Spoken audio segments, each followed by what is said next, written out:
one of your videos, you say that the problem with the world is that most people lack the intensity. Or? Most people lack the necessary intensity. And then you say the way is dhyana.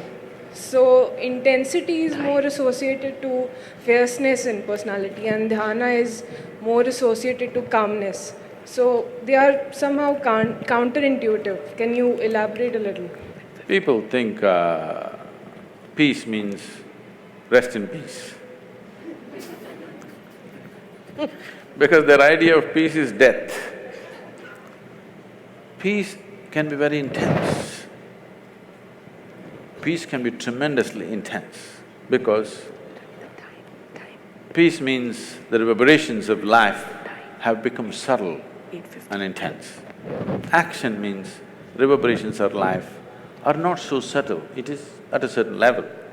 So peace happens not because… peace may happen if somebody is dead, but to be alive and peaceful means you need to be highly intense state of energy, otherwise you can't be peaceful. The reason why most people who don't have any problems as such, after all, they're trying to earn a living, reproduce and bring up their children and die one day, just for that they're freaking, simply because of a lack of intensity. Because life is happening at a low ebb, naturally everything is a problem. If it rises a little bit, suddenly you have a little clearer view of everything. For this, you need a higher intensity of energy within you. And the yogic system is essentially focused towards that. Dhyana does not mean…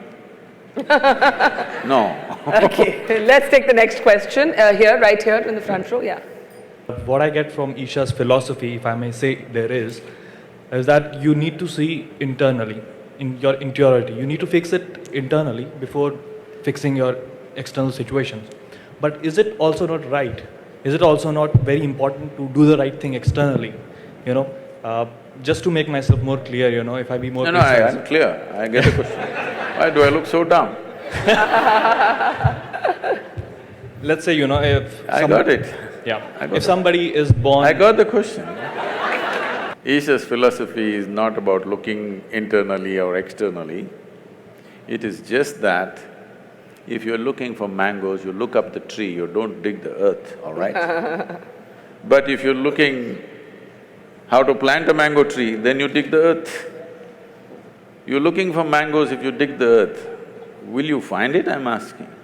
So if you're inner things, you must look inward, outer things, you must look outward.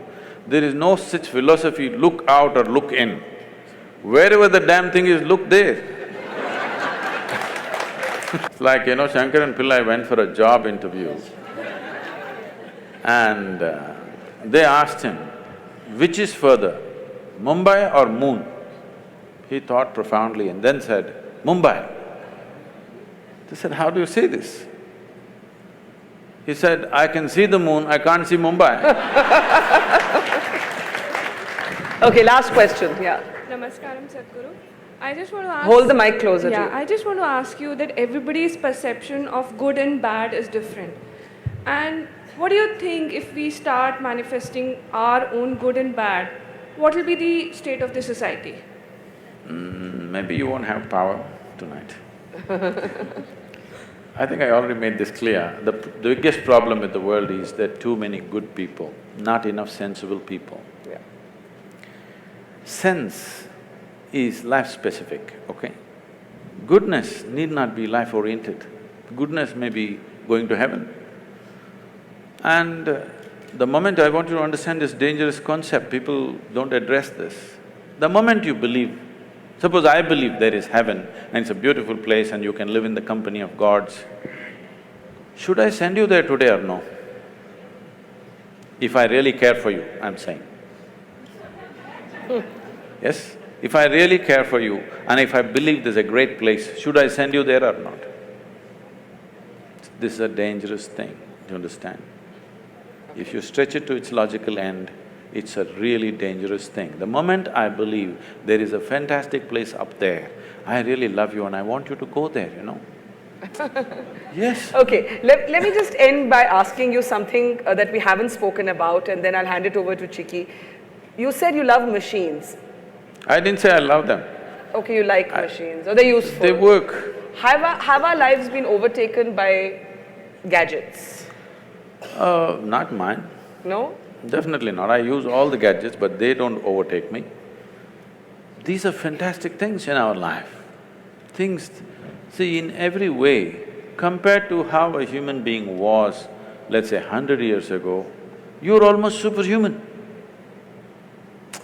100 years ago, if I could just pick up something from my pocket and talk to somebody in America right now, I would be superhuman. Why superhuman? If I said I'm God, people would have believed me. 100 years ago, 500 years ago, if I just had a light bulb, I would have become God on this planet. I want you to know. Look at the things we have today. We are really superhuman. Once this kind of capability has come to us, little more sense has to rise, little more awareness and consciousness has to arise. If this doesn't happen, this capability will turn against us. This is what you're saying. Now gadgets are freaking people. Why? It's a simple thing. If you want to use it, you can use it or you can keep it aside. Because you're in a compulsive state, if you start using a cell phone, you can't stop it.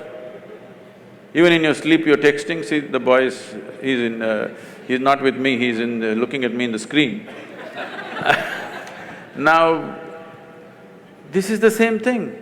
If food is good, if you start eating, you don't know when to stop. If you start drinking, you don't know when to stop. If you start doing something, you don't know when to stop. The same thing. It is not about the gadget, it is not about the food, it is just that there is not enough consciousness, there is compulsiveness. Everything is happening compulsively. Instead of addressing the root, you're trying to kill the gadget. Gadget is a fantastic thing. Every damn gadget has enhanced our life in a huge way, isn't it? Don't curse the gadgets. It is just that compulsiveness has to go.